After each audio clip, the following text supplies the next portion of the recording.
Definitely. Yeah, my name is Oseni Daniel, and I'm Chef Daniel by nomenclature, professionally Chef Daniel. Yeah, basically, I'm the founder and CEO of Chef Daniel Food Limited, and also the CEO and managing director of Maos Waste Management, operational manager at Kokoze Arts, the CEO of Events by Dan, and the founder and creative director of Dan Culture. Yeah, all these has actually been by the help of God, not me actually. Yeah, but one big thing I would love to say is that from the scriptures in Proverbs chapter 2 verse 6, the scripture makes us understand that the Lord giveth understanding, he giveth wisdom, and out of his mouth cometh knowledge and understanding. One thing about life is starting anything, trying to move up in our career journey, trying to get one or two things done. We must always acknowledge the fact that everything we have comes from God. That's the wisdom, the knowledge, the understanding, the talent, the gift, everything comes from God.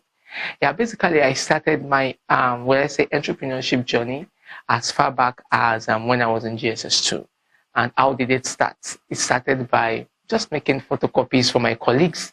Then in class, I remember that was data processing textbook. It was not in the market as at then, and our data processing teacher, computer teacher, then was like, we have to make this photocopy, this textbook. That is what our syllabus covered.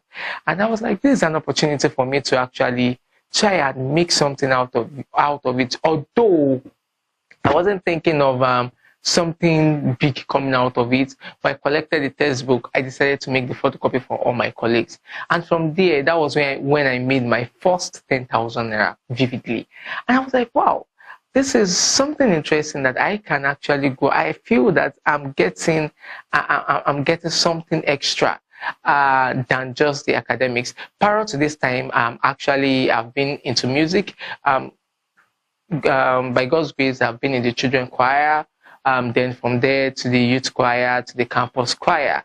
I really thank God for that, though. So music has also been something of interest. I think I got that from my mom. That's always something I love doing, even in the dream. Yeah.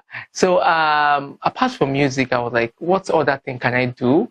And I was like, this is actually bringing out something in me. And when I got to GSS3, I started learning how to make pastries, cakes, and confectionaries, basically snacks, the conventional puff, donuts, cakes, small shops, and all. As that's when I got to SS1, I started making cakes for my colleagues.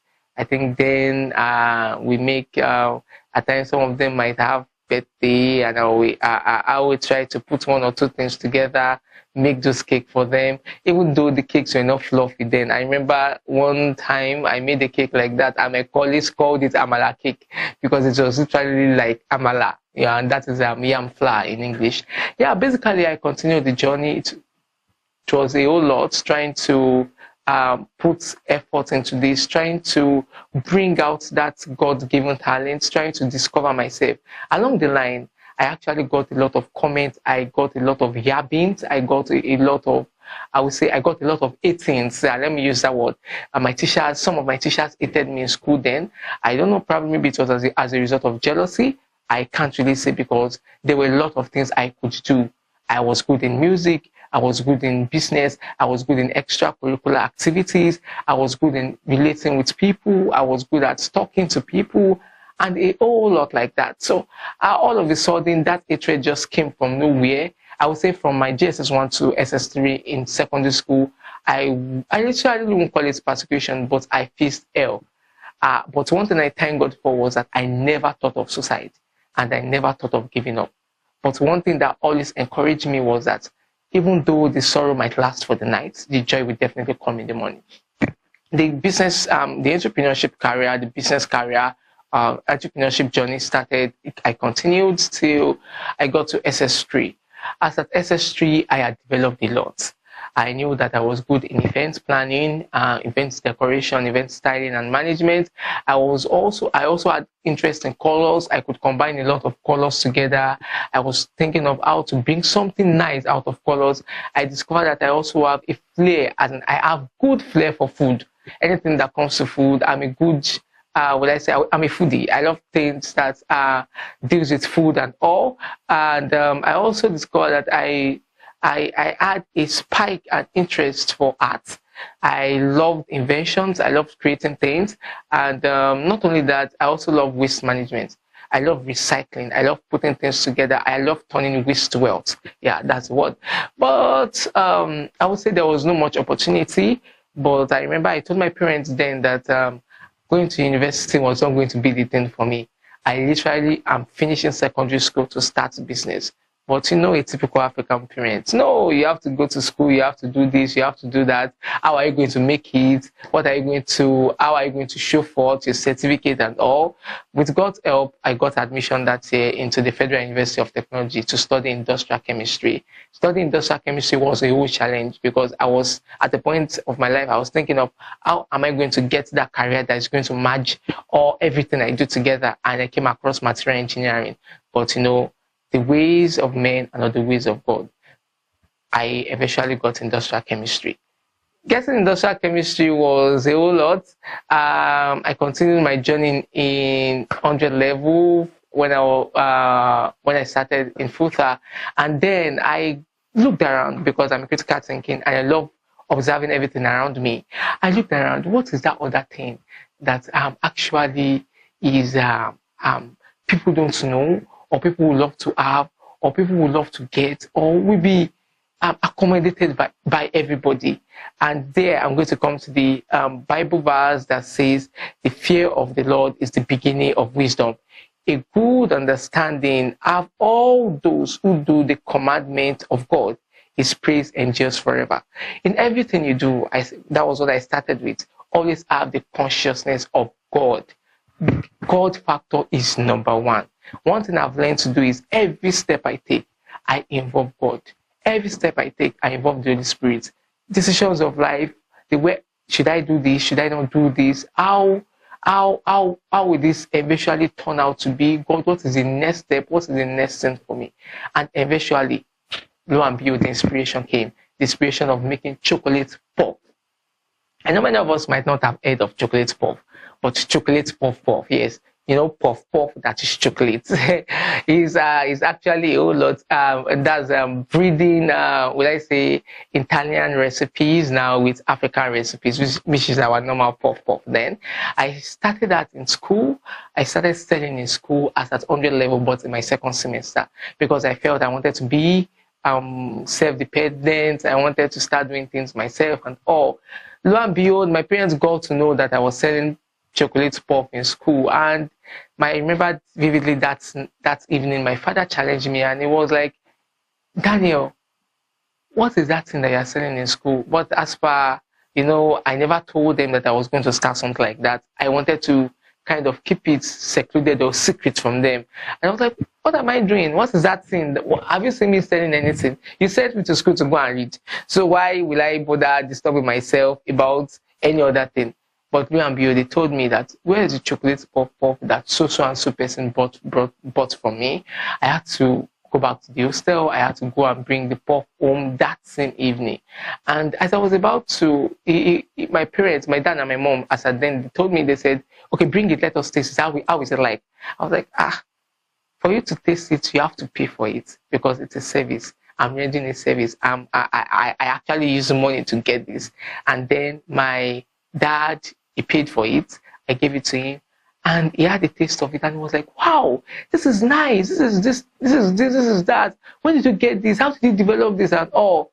They were so engrossed in, will I say, the creation of the recipe of the products there. But normal African parents, after everything, they were like, "Hey, you know, we sent you to school to go and read. You must learn how to balance up and all and the like." But lo and behold, that was how I got my freedom into doing business. Because right from time, it was always book. My father is a professor, my mom is a doctor. So you should know what that is. You have to buckle up to become an emeritus. But that's along the way, actually. So that was how I got my breakthrough into starting up chocolate puff. As at then on the level, I was already into events, I was already into fashion, I was already into planning and all. I was also into colors. I had to balance between my academics, spirituality, that's the spiritual life. I had to balance my business, the business life as well, and also extracurricular, would I say life or activities now, because I was involved in a whole lot of extracurricular activities. I mean, I volunteered a lot for different organizations. I joined a lot of organizations. There's hardly any events that happens in the school that goes past me without me volunteering for those events, because I actually have this fear of, this love of giving back to my community. I love impacting the lives of people. I love touching the lives of people out there, from enactors to Earth Prize to Impact Your World to Red Cross to Pioneer Medical Initiative to a whole lot of organizations that I really can't finish mentioning. Although all thanks to God, because all this was not just by me, it was by God, because the fear of God is the beginning of all wisdom. And that's what I would love you to know. It is when you have the fear of God, when you have the consciousness of Christ in you, that is when you have the insight. That is when Christ shines the light. It shows you the path. It shows you the right way to go. It shows you the right thing to do. At first, I told you the other time that I wanted to study engineering, and I found myself in industrial chemistry. I can boldly say that today, that is the purpose of God for my life. Because I look at everything I'm doing, the chemistry, the industrial chemistry covers it all for me. Yes, also now that to my final year, 500 level, by God's grace, I'm now done. I'm just waiting for, the old university ceremony and all. And I look back and I thank God for His faithfulness, because it's not just me, but it has just been God all the way. Because the old journey, if I say it was me, no. There was time of frustration. There'll be time of, I want to say depression, but there'll be time of discouragement. There'll be time of giving up. There'll be time of, I can't just continue. It's only me. I've been trying this. I've been doing this. It's not forthcoming as I wanted, but all thanks to God. So yes, till now, I really can say it's been a whole lot in the event industry. I'm an event decorator. I'm an event planner. I'm an event stylist. I'm also a table I'm stylist. I set tables and all for events. I'm also a color consultant. I serve as consultant to graphic designers, UI UX designers, and not only that, also in the fashion industry, I do a lot when it comes to African attires, English attires, casual wears, hoodies, and all. And basically now to food, which is actually my basic my love. And also, not only that, I'm also into waste management and also into preservation and storage of agricultural produce. That's I would say tomatoes basically, and food generally, because the love for food has actually opened me to a lot of business lines, product lines when it comes to agricultural produce and all. And basically, I would love to say it's just been God all the way, not just me. And here am I today. I am the full founder of Chocolate Pop, Chef Dan. Is subsidiary, Chef Dan, Chocolate Puff is subsidiary of Chef Dan. Yeah, so that's the product. I talked about Chocolate Puff at first. So God really helped us all the way, and I was able to actually launch the product fully this year. That was this year, February. Yes, February this year. And as I speak to you, Chocolate Puff is almost everywhere. I wouldn't say everywhere around the country, but it's literally something that is consumed in Lagos, Abuja, Akure, and all. But one big thing I would love to say is that at this point, looking back to how I started, looking back to the journey, looking back to what's transpired along the line, I would love to tell you that one thing is important, God. Another thing is resilience. Don't give up on your dreams. Don't give up on that God-given talent, God-given gift, on that God-inspired instinct in you. Don't give up on those things, because I tell you, those are things that will definitely make way for you, because the scriptures has made us to understand that the gift of a man will definitely make way for him. And I can tell you today, by the grace of God, my gift is actually making way for me. And one big thing I want you to ask yourself, what is your gift? How can you start? What are the things you need to start? What are the necessary things you have to involve? What are the necessary things, process you have to put in place to ensure that these things goes well. And today, one thing I can always say is going back to the book of Daniel, chapter 2, verse 23. To you, O God, my Father, I give thanks and praise, for you have given me the wisdom and the power. Even now you have made known to me what I request of you, and have made known to me the king matters. So that's one thing I would love to say, because that's everything I can say today. Everything I can talk about in the entrepreneurship journey is as a result of the God factor. So my dear youths, my dear teenagers, I want you to put this at the back of your mind: God and resilience. Thank you very much.